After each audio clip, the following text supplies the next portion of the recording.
जाए मर्दवा डॉक्टर साहब, कैसन तू डॉक्टर बड़ा हो? का बेटे?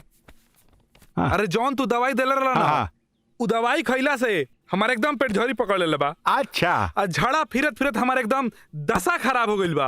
ओके ओके, कोनो चिंता के बात नहीं के हनु, सब ठीक हो जाई। सुना, हट डरे, कस्टमर पर बात करते हैं। हाँ, चल जाई कहीं से बैल के हाथ ना गोबर ले लिया हनु, आ गुड़ के एगो ढेला ले लिया हाथ ना, दोनों के वो गिलास में घोर लिया, आ एक गिलास पी जाई, तहर सारा दुख खत्म हो जाई।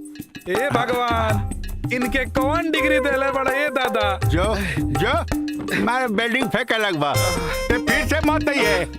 हे भगवान, काई खुदरा भेज तेरा भगवान, कोनो बढ़िया गहकी भेजो ना। हे भगवान, हर जगह ही पेट बढ़ जाता, पेट में नाते मेहरारू भाग गई। कैसन हो, कैसन बवड़ा था?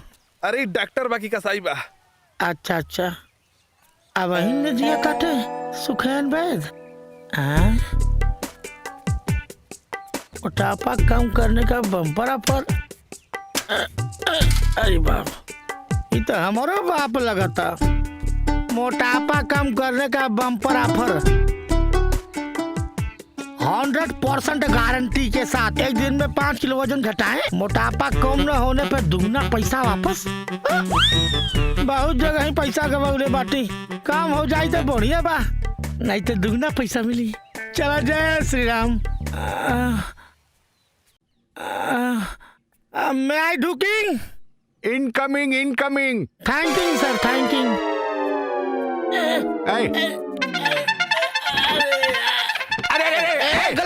गलत जगह बोल तू। अरे यार, कैसन कैसन कस्टमर। अरे डॉक्टर साहब, हाँ। पेटे से बड़ा कष्ट बा, हर जगह ये कौड़ जाता। अच्छा, पेटवा अड़ जाता तो मेहरारू छोड़ के नहीं हरे भाग गई। वो तो भागिए जाई, जैसन तारी स्थिति बाड़ू बाबू, जिंदा बाड़ा उहे बहुत बा। बाहरवा लिखल हल के एक दिन में 5 किलो कम करे। हाँ, 100% गारंटी के साथ, नहीं तो दुगना पैसा वापस। हाँ। सही लिखल हल का हम एजा टंकी करे बैठल बानी। अच्छा अच्छा, सही बा।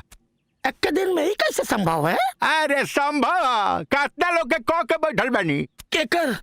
अदनान सामी, मोटका अंबानी के लड़का, गणपति राव ताप से, सखाराम गोड़ तोंडे।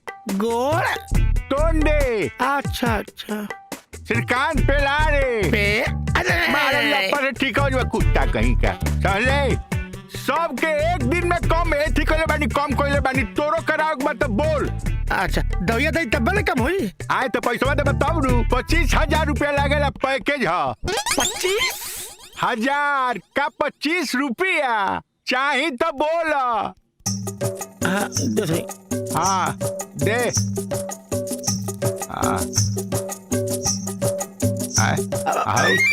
किराया किराया किराया तेरा जाए में कर 10 रुपया रखा, ठीक नो? दवाइया दवाइया कल सवेरे एकदम तेरा घरे पहुंच जाई। हमें अब्बे चाहिए दवाई। अब्बे चाहिए। हाँ। अरे ये बहुत बोला था, जा तार हमरा पैसा ना चाहिए। मजाक के लिए, मजाक। जा, कल सवेरे पहुंच जाई, ठीक नो? अरे वो नहीं रखना रे जो। हाँ, जा। बाप रे बाप, साफे जिंदा लाश बटे। हे भगवान, ऐसा ने कस्टमर भेजिया प्रभु। हे भगवान, जय भगवान, जय भगवान, जय लक्ष्मी, जय लक्ष्मी।